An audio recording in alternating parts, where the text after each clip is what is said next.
Hey guys, writer's vlog time. This is episode 3. So, I am actually walking back from the coffee shop today. So I am holding the phone, and I apologize for that. I don't have a stand, so you're gonna have to kind of deal with my hand holding the phone, and I'll try not to shake too much.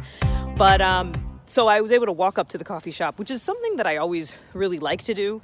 I really prefer to walk up to the coffee shop than drive, but it's just been that it's been so rainy and stuff like that I haven't been able to do the walk. But now I'm doing the walk, and I'm stopping for just a moment to do my writer's vlog. Vlog. It's a weird word to say. So, I have a lot of thoughts today. So a lot of you are coming to this channel from my typology stuff. So and by typology, I mean like personality type, the objective personality system, my other YouTube channel, Objectively Typed. A lot of you are coming from there. Well, I say a lot. I don't get a ton of viewers, but like I can tell from the comments that you're coming from there. So I want to talk a little bit about that stuff in this vlog because the month of February, I've really been working on, I'll say, acting from my introverted feeling function. And so for those of you who are coming at this more from a writer's standpoint, it's still a worthwhile video. So please stick with me. I'll give you a quick little, summary. So my type is ENFP. So if you've heard of like the Myers-Briggs, system or things like that, you may have heard of that, right? And so I'm an ENFP, but I'm an unusual ENFP because I am what's called a jumper in the objective personality system, which means that I tend to, while normal ENFPs really are comfortable, I'll say, acting from their introverted feeling function, I'm less so. It's not that it's, lost to me or anything. I'm just less so. And so an introverted feeling is all about like what you want and value, no matter what anybody else says about it, right? Introverted feeling is all about your wants, your values, what you want in the world. And so in the month of February, I have been really diligently trying to write from my FI, post from my FI, and make decisions more from my own introverted feelings, like from my own what I want to do, instead of going after, likes or subscribers or followers or anything like that. And it's actually been really great. And part of what I've done in the past couple of weeks is I have really restructured the book that I'm writing based on this introverted feeling, this deep inner value that I have. Because what I realized was that the book that I really want to write or feel like is a value to me was not the book that I was starting to write. So in the last couple of weeks, I've completely revamped the book. It's not that the previous stuff wasn't good or anything like that, but I've changed direction of how I'm going to do things. And so, at first I was going to do kind of a fictionalized account. Now I'm going to do something a little bit more close to my actual life and help with lessons that I've learned, especially out of grief. That's kind of more what I'm writing about. Well, grief and loss, because some of you know this, some of you don't, but my brother and my mother passed away within 18 months of each other, and both losses were completely unexpected. Like, they didn't have cancer, they didn't have, any existing condition or anything. My brother had a stroke, and then my mom, about 18 months later, not quite even, had a acute aortic dissection.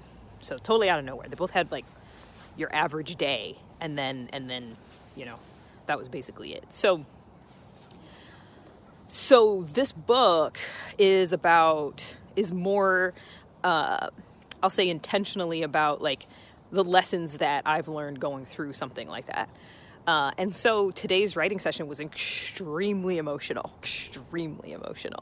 but that's okay. Like, that's okay. And I think, for those of you that are coming from the objective personality system, and you might have what we call like demon, introverted decider, demon FI, demon TI, sometimes it's hard for us, because I'm one of you, to like acknowledge our feelings is okay. And actually, you know what, I'm going to take that back. It's not even a demon thing, because I've seen it even with people who have like masculine FI, because their feelings are like really not that movable and things like that. Like, and so I want to take this vlog today to also just say, feel your feelings. Like, feel your feelings, let them flow.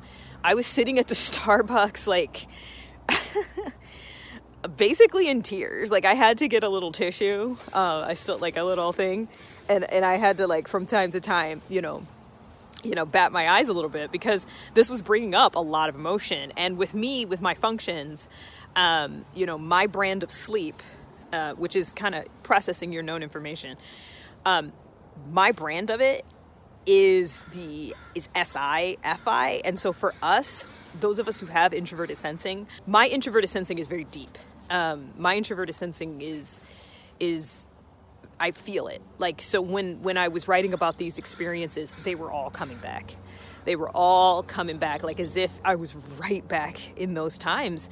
And those are hard times to remember. And so, you know, tears come up, and that's okay.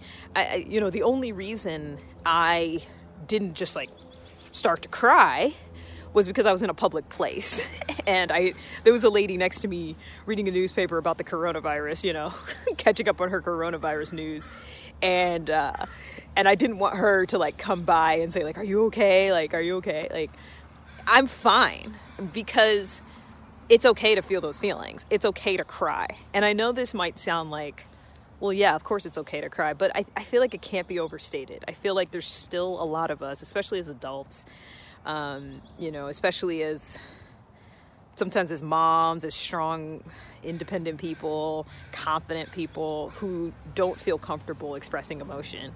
And I think it's okay. I think that not only is it okay, it's necessary. Because if you don't take the time to really feel your feelings and let that out, it's going to come up somewhere else. You know, that's what I'm always telling people is like, you need to process it. You need to allow those feelings to manifest, because they're there. They're real.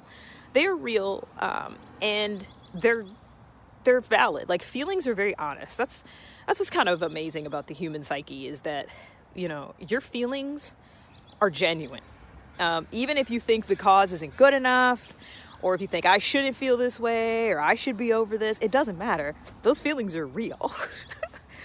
And so you gotta let them do their thing, or when you completely don't expect it, they're gonna come out.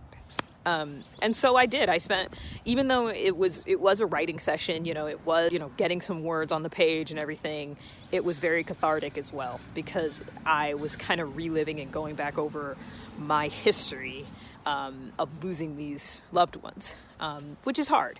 And part of what I want to talk about, you know, as I write this book is how do you go on after the loss of a loved one, or, you know, in my case, 2 loved ones, right? Even my dog. I mean, I could write about my dog too, because my dog died like,